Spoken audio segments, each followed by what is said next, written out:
Welcome back, everybody, to the Gear Accountability Podcast. What's up? What's up, people?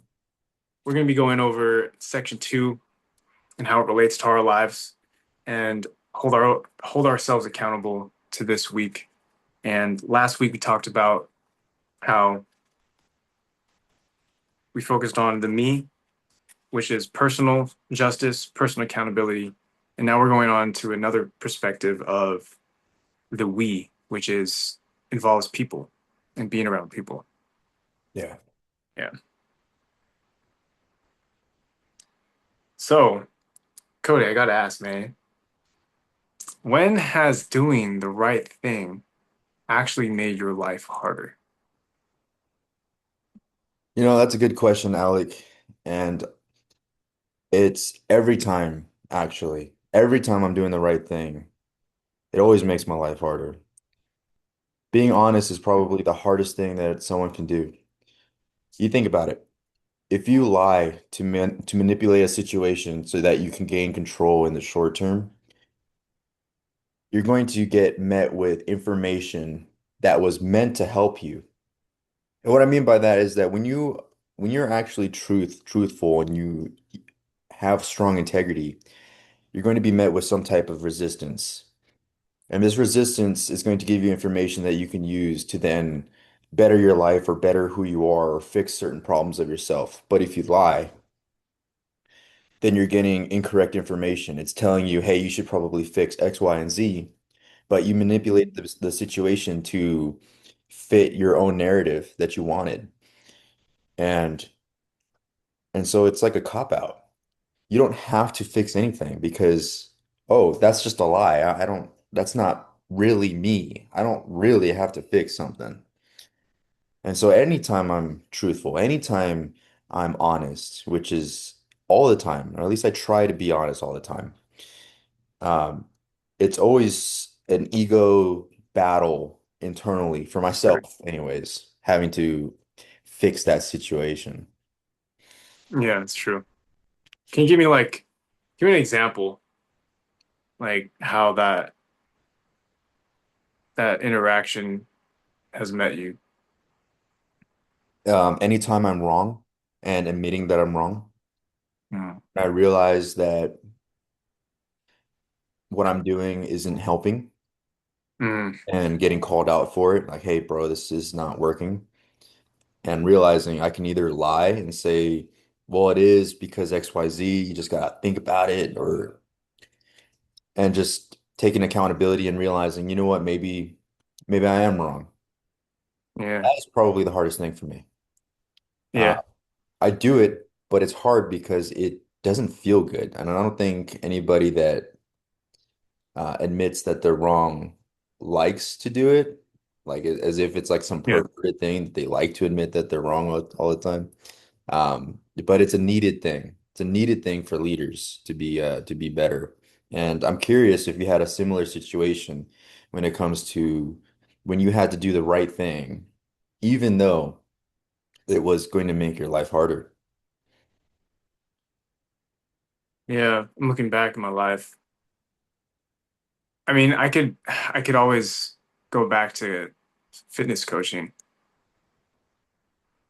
I remember I would always challenge people and ask them this question whenever I asked them to do something. If they give me a response or it's like an excuse, I would ask, is it that you physically can't do it right now, or is it that you're not willing to? And and I do that, and that's like a bigger one, right?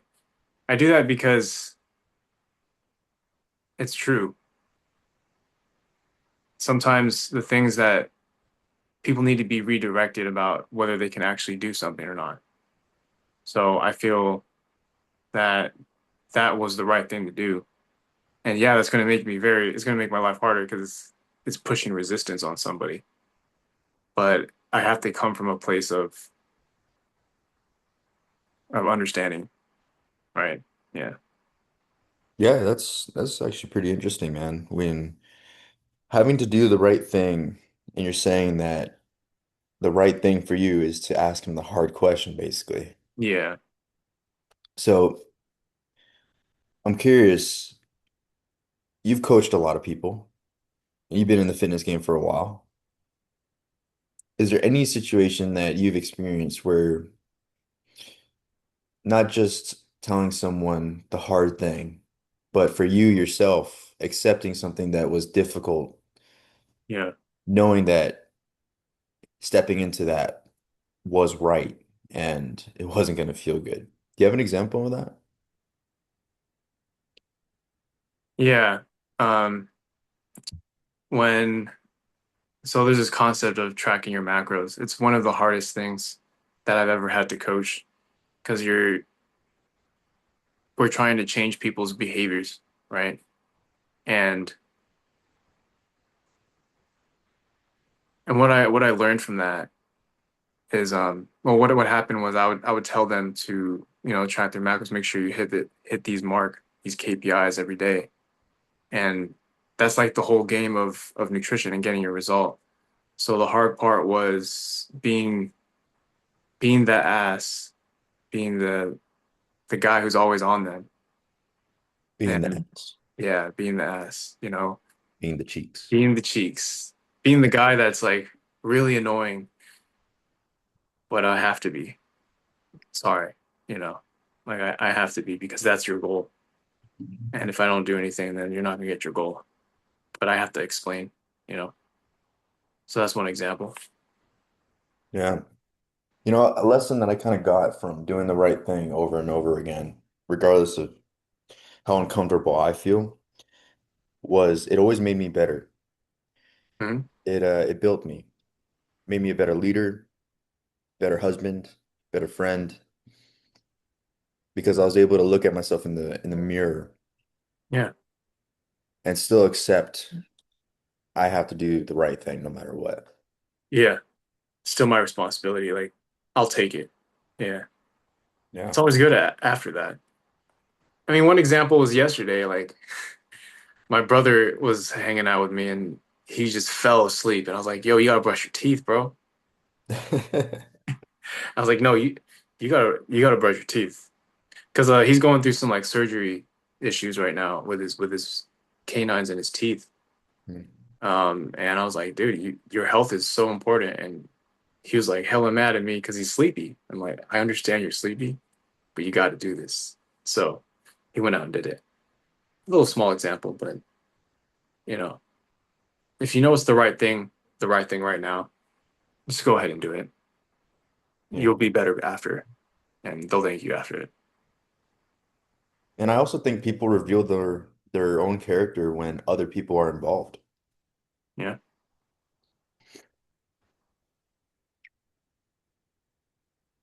yeah, and which leads me to like the cost of belonging around people, right? So, have you ever like stayed quiet because speaking up would have made people uncomfortable? Well, that's a pretty loaded question. When you say stayed quiet because it makes people uncomfortable, could you elaborate a little bit more on that question? So, for example, to make others when you're reading the room, you hold back on your skill of tact and don't say something that would actually offend others. Yes, actually. Well, I guess a current example for me would be, you know, in my work, I have a few colleagues that are struggling financially, and I refrain from, you know, bringing in my personal finances because to to them it may seem like I'm rich, and I don't want that to come off as like, oh, look at this rich guy, or look how much money he has, much more money than I do. I have all these financial problems and stuff like that. And so I refrain from um really just adding to that conversation. I try to help them the best I can, Yeah. but I don't, it's not worth the risk to reward isn't worth it. I don't need to say that, hey, I don't have financial problems like you, bro. I don't need to say that. It's unneeded. Um, Another example would be when someone is acting a fool. Sometimes that elicits a lot of responses from people. Like it may cause other people to act a fool, or it may cause someone to try and correct that behavior. And when you, just like what you were saying about reading the room, I think that's extremely important when it comes to that situation. You got to read the room and know when is it appropriate to correct someone's action. You cannot correct someone's action in public. You would do more harm through embarrassment than you would if you Sure. pulled them aside and taught them in private. So things like that, I would say, you got to learn how to read the room and know when to say the things that are appropriate to say at the right times. Yeah. Have you ever had to deal with something like that? All I'm thinking is thinking about that, and that's definitely a workplace environment to with the cost of belonging, right? The social contract. A social contract, you sign up, you gotta act this way, don't act a fool outside of the outside of your boundaries at work. So when I think back to the cost of belonging and having to stay quiet, I always look at, I mean, outside of work, I always look at what's the end goal here. I always find myself looking to make, I find myself trying to be a pleasant person all the time and make everybody get along. And that stems from probably my childhood of seeing a lot of arguments. And that's a good thing. Everybody needs to get along, right? And to answer your question, has there ever been a time where I had to stay quiet, right? To where it made people uncomfortable?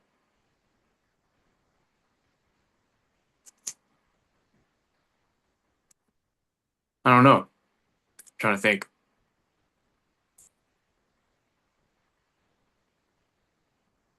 Can you give me like an example like of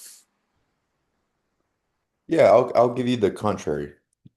Um, so now who I am and the person that I built, I care less about making people uncomfortable when it comes to my beliefs.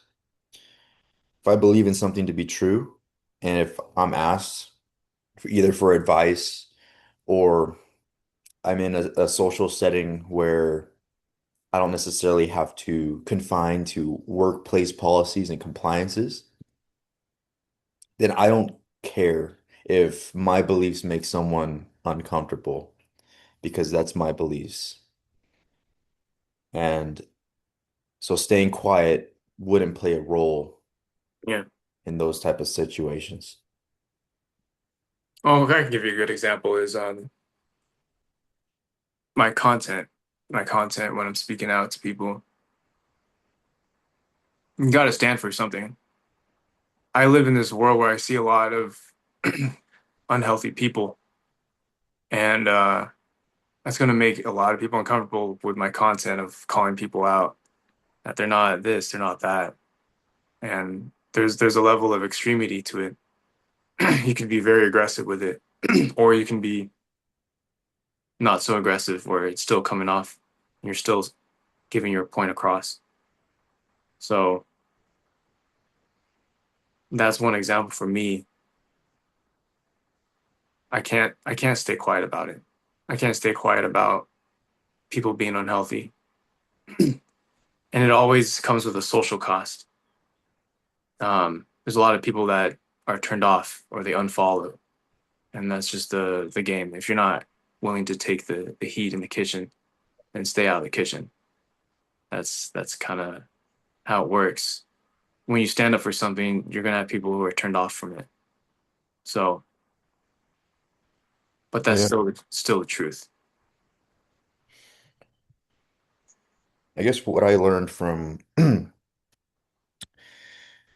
recognizing when I should hold my tongue Mhm. is that not everything needs to be said. In my perspective, not everything needs to be said. Mhm.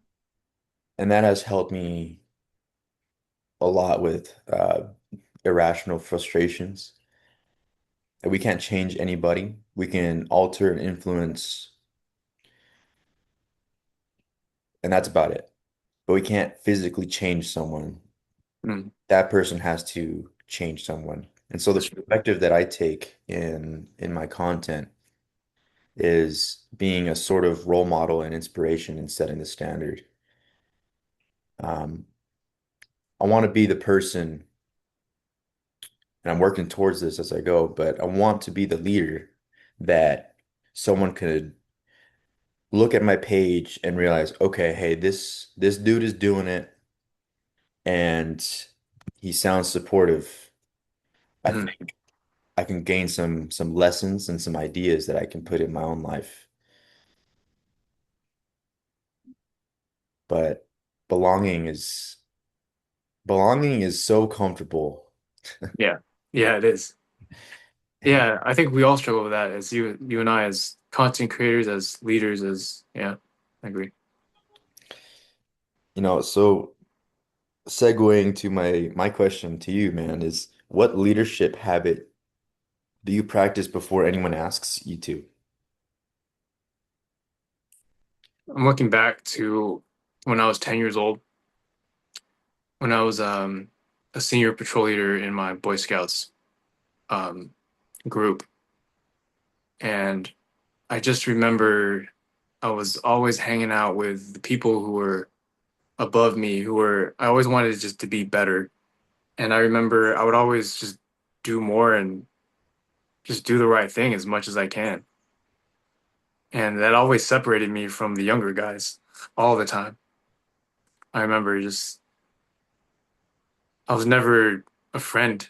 Oh, not I mean I was a friend, but I was never like just cool hanging out with the younger dudes. So um the habit that I always practice is just doing the right thing like right now as much as you can. Um mind, body, and spirit. The Greek ideal, as they say. As my journalism professor back in the day told me, he noticed that about me. I always wanted to do fitness, wanted to do the right thing, and then wanted to always be learning. So the habit that I practice every day is move, grow and learn, test your current knowledge, and and lead and be a friend to everybody. Like inspire them. Lead by example. How you want to see the world. Yeah. Since you mentioned it, back when the Soviet Union still existed, this was right at the upper uprising of Stalin. Hmm. Their ideology for their star citizen composed of three character traits. It was that if you're active, if you had strength, and if you're intelligent, you were the epitome of the star citizen in Russia at that time. That is what everyone strived to be. Wow. And we look at Russia now, and they're very proud people. I don't know if you ever met any Russians. I Oh, know I'm very proud guys. Yeah. going on a little talent tangent here, but they're Right. very proud people. They're really great people to be around as well. Yeah. And so They're I'm cool. curious with that experience, being already having a leadership type of mindset when you were younger and people noticing it within you.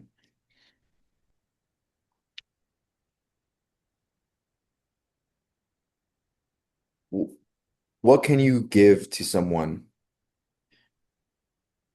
who may be trying to cultivate that leadership mentality? Given that you have all years of experience and through multiple changes, maybe you can sort of speak on a little bit of what era um, each chapter has given you as far as like lessons on such. One thing I learned tremendously was it's never about you, and it's the hardest thing to accept as a person who has ego and is driven by ambitious ambitious goals. But it's never about yourself. It's always about the team, and that's the hardest thing that I've had to learn going through that. I let ego actually cloud my judgment many times in my life, and I had to take a step back and learn. It's like hold hold the line, hold the line of the standard of it's not about me. It's about what the goal is and what the team needs to do to get there. So instead of like holding the line of the standard, I got to hold the line of my ego and let it, and I got to control it. That's like the force. You gotta, that ego's strong. That's what gets us, that's what makes me work out and forget about everybody else. But remember, I'm leading with a purpose too. Mm. Yeah. What about you, man? Mr. Russia? Tell us about like an example of like leadership, like that you do when no one's watching. Well, it's partly with everything that I do, man. I just started a new series, holding myself accountable, where I'm doing my cardio in the mornings and I'm doing strength training after my at the end of the day. Mm, And in between, I'm reading, I'm writing, I'm translating text, I'm improving my articulation. And the leadership habit that I do has nothing to do with the people beside me. I love my wife, I love my family, but it's so much bigger than that. I believe I serve God directly and that I am the king of my life. And I cultivate that by going out for my walk or run in the mornings. I'm showing him how grateful I am to be physically capable of doing that, to have a healthy heart, to have healthy lungs. At the end of the day, when I'm doing my strength training, I'm showing him that I'm grateful that I can lift these weights and get stronger and use the muscles that he has given me. man. When I'm learning, I'm exercising my brain because I believe, well, in the Bible, it says that we are created in God's image. Mm, And so if that is true, which I believe it to be true, then he sees me as like a little him mm, improving and becoming more. mhm, And through that, I think is why he gives me so much luck. And mm, so the leadership habit is truly believing that I'm the king of my entire life and I am able to change anything I want if I serve God and I serve him with everything that I have. And he'll make everything else just that much better. man, that's so powerful. It's yeah, when in doubt, it's just you got one person watching you, at all times. So, and things happen, every action you take, yeah, they'll always come back to you. If you, Exactly. Here, I'll share with you guys what I wrote down in my journal just before this. It's pretty short, but yeah, man. there will never be a blueprint that fits your life perfectly. You must be the one who learns and understands, for God gave you the gift of seeing. Show him you are grateful by observing. The same is said for all that you are and that of your potential. To waste away these gifts is no one's fault but your own. At the end of your life, when you stand before God, you cannot say the people of the world made you so, or that you were held back by those in power. This will not suffice. Only you are the guardian of your soul. Yeah, man. Yeah, Leadership begins before promotions. always. Yeah, yeah.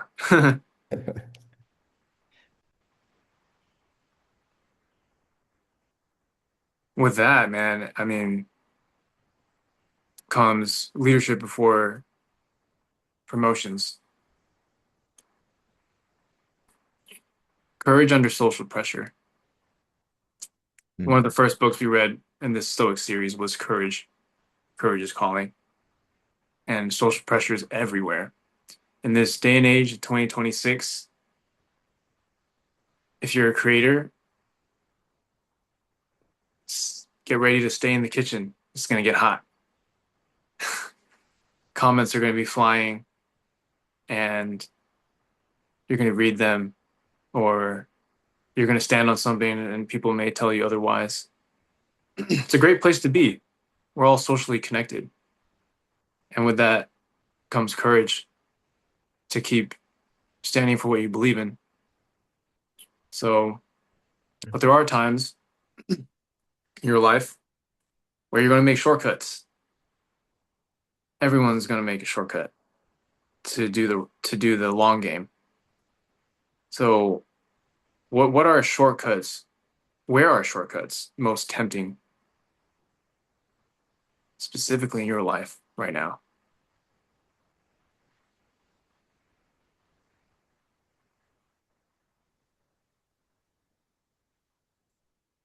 I would say doing half-assed job. So at my work, we have certain tasks that are delegated. Uh, my boss gives me these tasks to delegate to my employees. And under the courage of having courage under social pressure as a manager, you have to have thick skin. I see all the shortcuts that my employees do, and I have to be the one that stands in front of that. I know you're trying to get home early, but this thing needs to be done right. Can you do it again, please? Something as small as that. Um, Along with that, I'm a very loyal person to my boss, given if my boss is a good person, and luckily my boss is a good person. Um, I'm extremely loyal. And so I don't have a problem with the social pressure of getting pushback from my employees. Some managers do. They don't know how to handle that. Where, say, a new policy comes into play and they've been tasked to implement that. And the majority of the employees are basically calling that person an asshole because they have to now change their ways because of said policy, given they didn't even fucking make it. I'm okay with that. I'm okay with standing there and being in the fire because that's the right thing to do. And I also see it as an opportunity to exercise my courage. I Yeah, see everything as an opportunity. So just because something doesn't feel good or maybe uncomfortable doesn't necessarily mean it's bad for your life. It may just mean that you need to learn how to be okay with that and fitting into that. So have you ever dealt with something like that where either had to deal with shortcuts or had to pull courage from the reserves because of social pressure?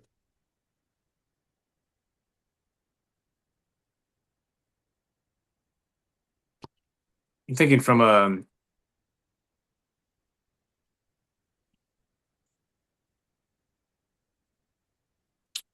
a fitness standpoint.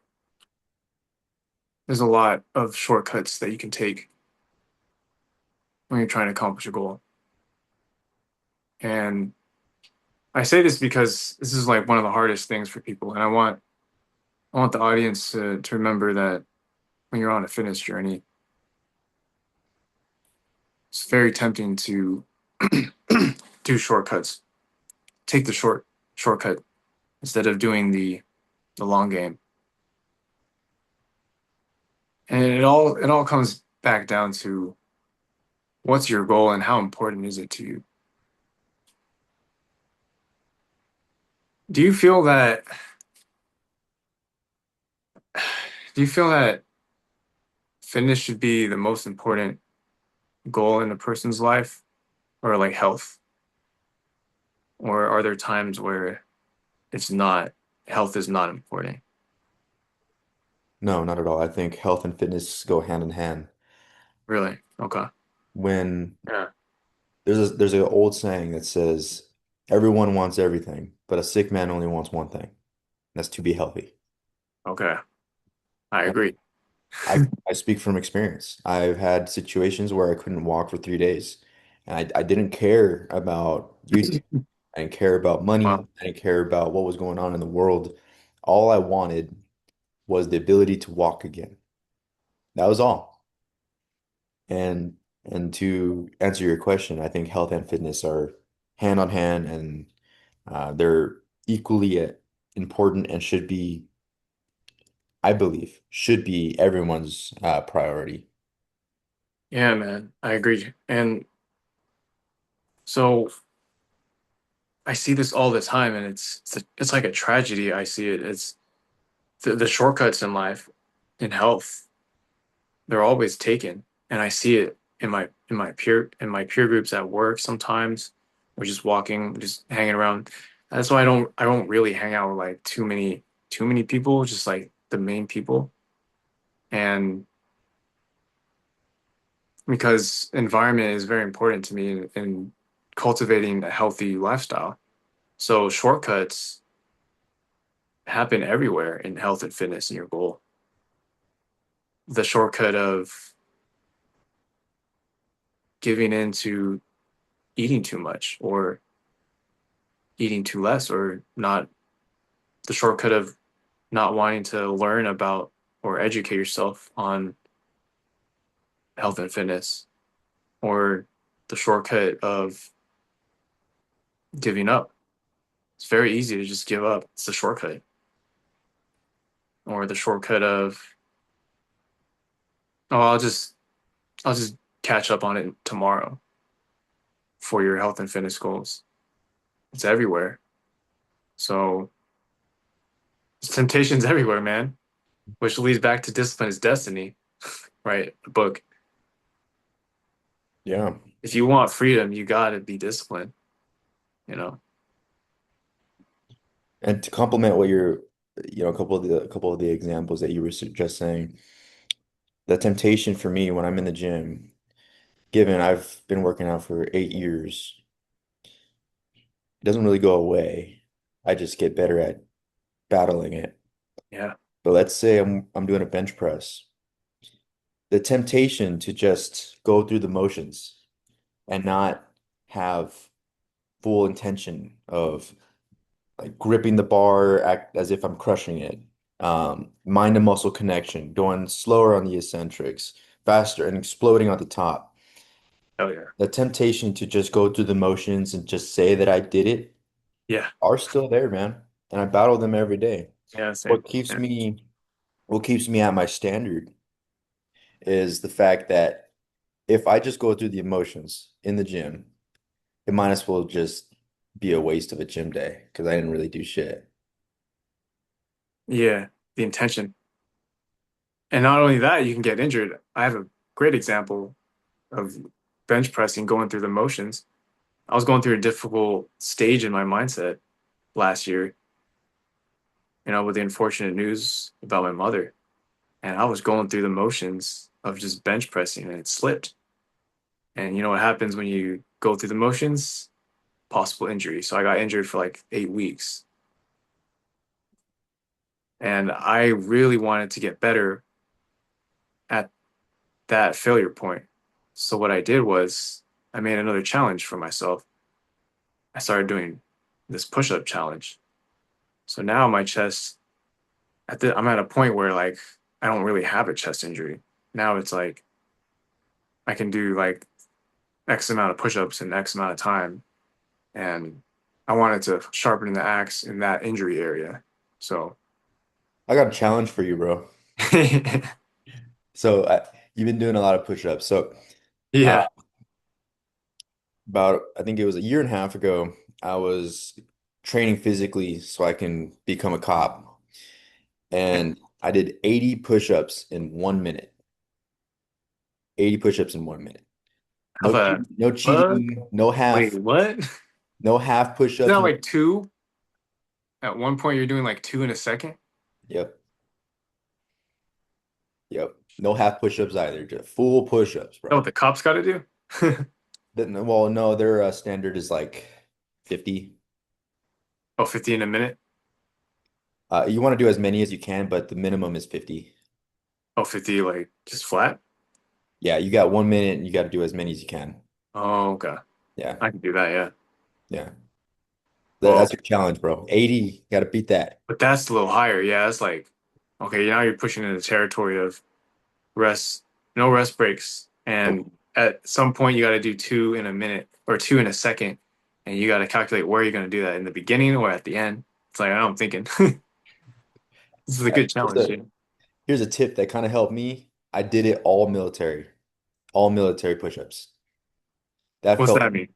well when you just put your elbows in, you're Okay. flaring them. Oh yeah. That made some people say it's harder, but for me it felt pretty good. Yeah. 80 in a minute, man. It's possible. Well, if it's a standard, then somebody's done it. So Hell yeah. yeah. Values matter most under pressure. And it could be good pressure, like this Yeah. challenge, for example. So my question for you, man, is what culture are we intentionally building through this podcast and our daily lives? What do you see it's in the bigger picture? Yeah, man. Um,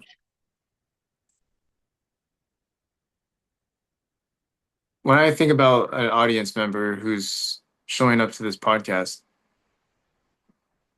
they just want to get better. They want to get better and they want to follow a team of people that are always trying to get better too, using Stoic principles. So the culture we're intentionally building is showing up. The whole point of starting a podcast, you got to show up to the podcast. So, uh, you collaborate with a teammate, you and me, we decided upon this and we're going to show up. We had to make some alterations, if that's even a word, along the way of our time management. It was too early to show up to this thing. We were showing up at 6. So we had to push it back to 9 because you work hella late. So now see like there's always adjustments when you have a goal. And we're intentionally becoming the community that we're trying to build. Just you and I, our friendship, right? And Yeah. our working relationship too, of trying to figure things out and using Stoic principles. It's pretty cool. So I think the community we're trying to build is like a brotherhood of showing up when it's hard and testing our accountability systems. Do you think that how long do you think it's going to be until we get a full community going?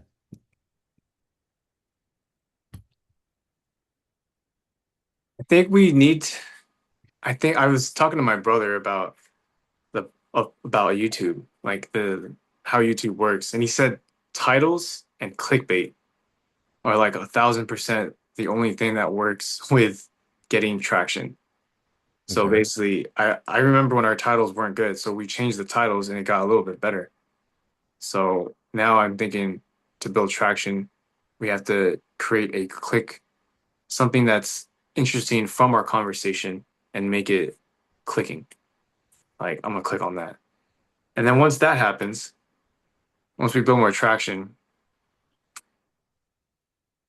we need comments to flow. So We need an engaging community. So for the past 18 episodes, there haven't been any comments. So I'm wondering, like, we're trying to learn where can we get this community built? Like, how can it? I know it happened, but like, how? So I've been watching Good. That's good. a lot of videos that teach loops. So this one guy has a few million followers and he makes videos of these really outrageous shit. Like he had a bear in the living room and then he called the pet exterminator and he was like, yeah, there's a big fucking rat in there. I was trying to kick him out and the dude would come in and be like, yeah, it's a fucking bear. And so he was talking on a different platform that how you get people engaged and continue to engage is called loops. And these loops are, it could be a question, it could be a mystery statement, it could be whatever. But when you start a loop, as soon as that question is answered, the person starts to drop off. Their attention span starts to diminish. The build up. Okay. Exactly. And what he was saying is that if when you start to build multiple loops inside each loop, then it creates this flow that just continues to go and it keeps them curious. And when one question is answered, there's another question that they're curious about. And that's what retains their engagement. Yeah. I just learned that yesterday. I tried it out Hmm. with my most recent post. And so the last three posts that I've been posting, I've gotten some engagement as far as likes and like a couple comments. Um, Okay. my guitar videos get engagement when it comes to comments. I have some people commenting certain songs that they want me to play. I'm like, okay, so something's working here. And I think it has something to do with the loops, Yeah. but just got to work on it and figure out Yeah. how to actually implement that. Yeah. I get that. That's the whole point of movies. It's easier said than done because now you gotta practicing it is different than saying it. So it's like, yeah, Yeah. But now that we're aware of the loops, of what's happening. Yeah. we're gonna start figuring out. So what about you? Like, what culture are you trying to build here?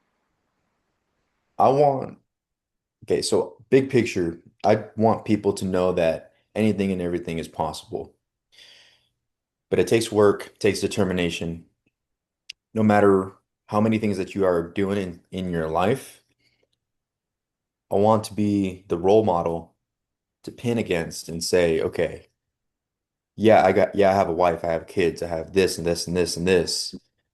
I don't know where I can make the time or fit an extra thing that I can work on in my life. And I want to be the guy that has this, and still is showing that, hey, listen, man, you can probably still do a little bit more. And here's how I'm doing it. I want to be able to provide them the ideas. Maybe my life isn't perfect for someone else's life, and that's not the goal. But if I can provide an idea, like, hey, I read every day, even if it's 5 minutes, I Yeah. just read. I just get it in there. And they may see that and say, okay, hey, maybe 5 minutes isn't so bad. Maybe I can pick up a book and read the first page and do that every day. And slowly, eventually, you're going to finish that book anyways. But before go 30 days of reading 5 minutes of a book, a week in, you're probably going to sit there for 10 minutes. A couple more days, you're going to be sitting there for 30 minutes, and it's just going to grow naturally. And that's how you build a habit. So I really want to be the role model for the community that is constantly improving, not just in fitness, but just improving their entire lives, and that they can live a fulfilled life. And the only one that can do that is them. There's no such thing as anyone holding you back. That doesn't exist. That's just Yeah. some bullshit society puts out in your head. Yeah. Putting limits on yourself, False beliefs, limitations. Yeah. false beliefs, untrained beliefs. Yeah. unlearning it. And Yeah, one of the reasons why you and I do so well is because fitness is the direct correlation to discipline and creating something out of nothing, beliefs, creating beliefs. I would always say till the day I die, if you want to change your life, start working out. change your beliefs. Yeah, Start working out, bro. Because then you change your everything else beliefs. is gonna start creating itself. Yeah, the moment you work out, like you're doing something that you didn't even believe you can do. That's the whole definition of working out. Yeah. Yeah, I didn't even believe that I can do these. I can do like X amount of push-ups, but what attracted me was the marketing. I Mm. heard the marketing. I heard the marketing of 350 push-ups per day, and I was like, "What is that?" Like, I looked at that. What is that? I want to go over there. So I was like, can that even be done? I'm like, yes, can be done. Let me do the math. Started doing the math. And that process of like, for example, showing up to the podcast, if you have a goal, you're gonna not believe it at first. But if you have accountability systems in place, you most likely will accomplish it. It's just a matter of time. So that's the reason why I feel we started the accountability podcast. And I would say one thing that I learned just from this entire journey is that growth takes time. And it doesn't matter how big, it Yeah. doesn't have to be a big change. It just has to be something day in and day out that you do every day that you're working on and that you're intentional with. You do that, your life begins to change. That's what I've learned. Yeah. Same. You know, How's go ahead, bro. how's your life gotten better from the pod? Well, And I'll answer that too. it certainly has changed a lot of my behaviors. It it's holding me to a standard that didn't exist prior to the fact. Now I'm doing my cardio in the mornings and I'm going and doing strength training after work. Mind you, I get off of work during the week, I get off of work maybe 11:30. On the weekends, I get off of work maybe 12:30. I've been up probably since 8 or 9, earlier if I have things I need to do, and I still go to the gym even when I'm exhausted. And so the podcast holds me to that higher standard because if I'm going to be the role model, I want my community members to see that I'm still willing to go there, get the workout done, even when I'm exhausted. Good. So I would say, yeah, the podcast has completely changed my behavior so far, and it still is. Like I've Yeah. a new series, I'm posting more on my Instagram, Yeah, man. It's good. um, breaking all these beliefs. It's pretty crazy. So, what has the podcast given you so far? Man, it's given me that there's a system out there called accountability. And I'm looking everywhere now in my life for how can I create an accountability system for almost everything. When I go to work, I'm like, hey man, my colleague over here, if I'm fucking up, you tell me right now. I just be like, if I'm messing up, tell me because I will be doing some different things sometimes, and I need somebody to call me out. Like I seek out that now. So, and even in my own life, like with my family, just like I'm looking for somebody. I just want myself to get the goal done. So I need accountability systems in place. So that's what this podcast has actually taught me is you got to show up to something so that it can hold you accountable. And um, as far as fitness goes, yeah, I'm always doing it now, like more than ever now, and I'm pretty proud of it. I've changed my belief systems of the push-up challenge and what's possible. So I'm going to take that into the next segment of whatever goal I have, knowing that it's always going to be hard. It's going to be hard all the time. I'm always documenting that process. So I like how the podcast has helped me know that there's going to be hard times. So just gear up and get ready to stay in the kitchen when it's hot. Keep cooking. Yeah.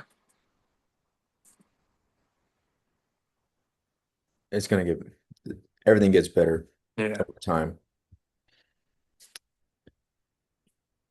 So earlier you just mentioned before I cut you off, man, my bad. You said culture. You said culture is repeated behavior, I think. No? Yeah, yeah, I was gonna say culture's repeated behavior. Yeah. Damn. Culture is repeated behavior. So if someone copied your life, Kodie, for the next 30 days, like what kind of person do you feel they would become? A king. Beast. A king. So Tell me more about that. if someone out there did, what I do for 30 days, they would become very disciplined, very intelligent. Their spirituality would increase dramatically. They would feel a sense of fulfillment and they would be believe themselves to be a godly king of their life because that's exactly how I see my life. Serving God, right? Serving God.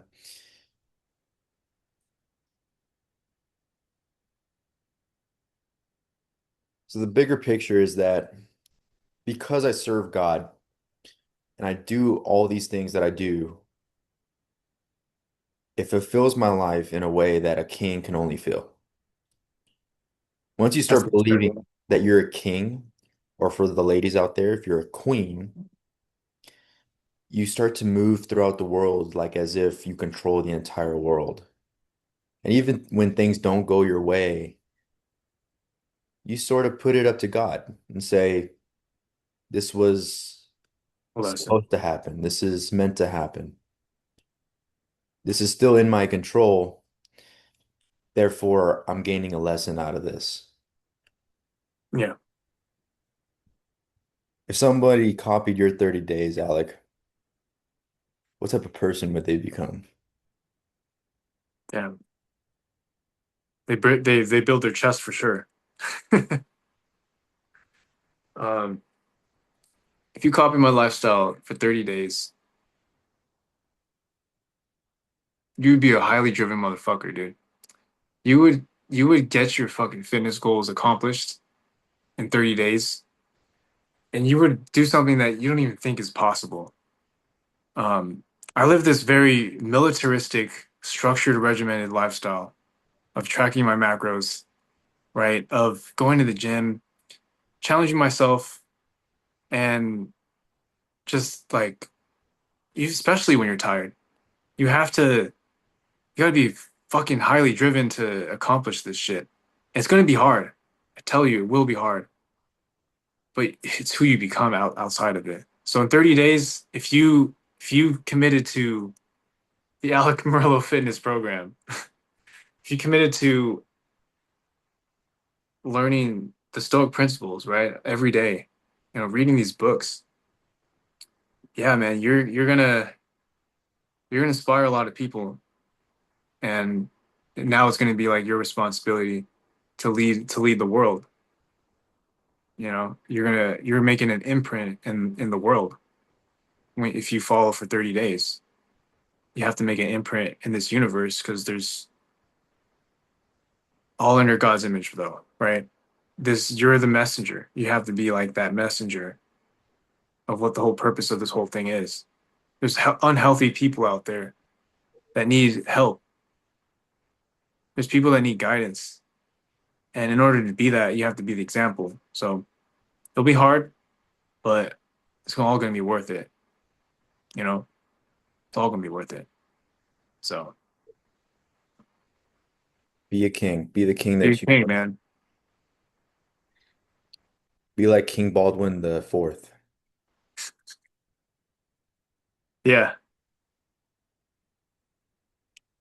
I guess my lesson from that, from what I've learned these past 30 days, is that always think bigger picture. Yes.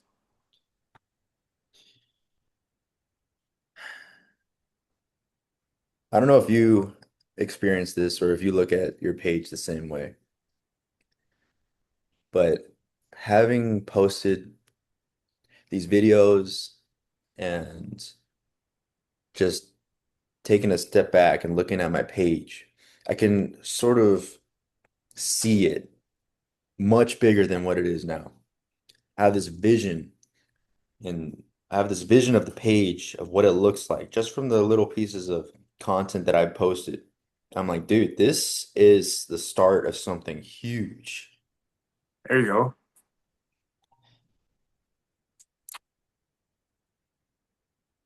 And I think that's important to have that big picture.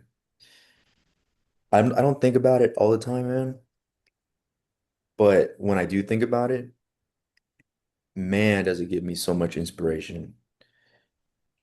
It's like I don't need to look at someone else's successes and be inspired. It's I look at the things that I'm doing and progressing with, and I'm inspired of that.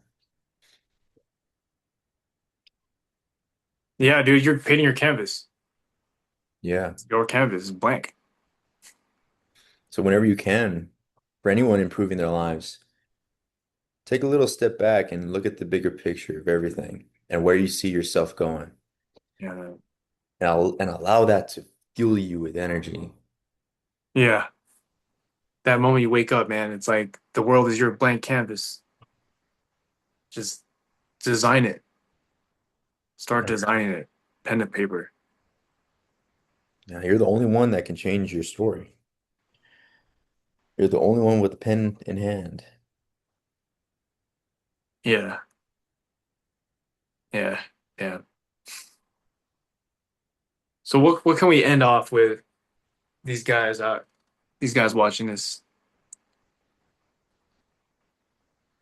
Well, we can end off with a weekly challenge. This week could be a new challenge for those that are looking to improve. Maybe that they're trying to figure out, like, all right, I heard you guys for an hour. What is it that I actually can do right now, though? Okay. Cool, cool. Well, in the right thing right now, something's testing you right now. There's something that you are, based on our convo today, there's something where you need courage to do it. There's something that's costing you something. So what do you feel? My challenge to the listeners would be to pick up a Ryan Holiday book. It could be any one of his books, doesn't matter. But just pick up one of his books and begin reading it just for the week. If you don't want to read it after the week, you don't have to. But for this week, hold yourself accountable to reading it every day, just a little bit every day. Yes. And And at the come end, back here. see what you learn. Yeah, and come back here and comment what you learned. And we're gonna read that comment and we're gonna hold you accountable. We're gonna interact. Yeah. Put in the comment what you've learned when once you've read that book. All right, guys. This is a geared accountability podcast. Man, it's already it's already 19. episode 19. 19 weeks. 19 weeks, dude. Showing up 19 weeks. Takes 21 days to build a habit. We've already built the habit. Yeah, yeah. It's kind of crazy. But thank you guys for tuning in. Appreciate all of you guys. Appreciate all the ones that support us. If you have any feedback, please let us know in the comments down below. And we'll see you guys next week. Yes, sir.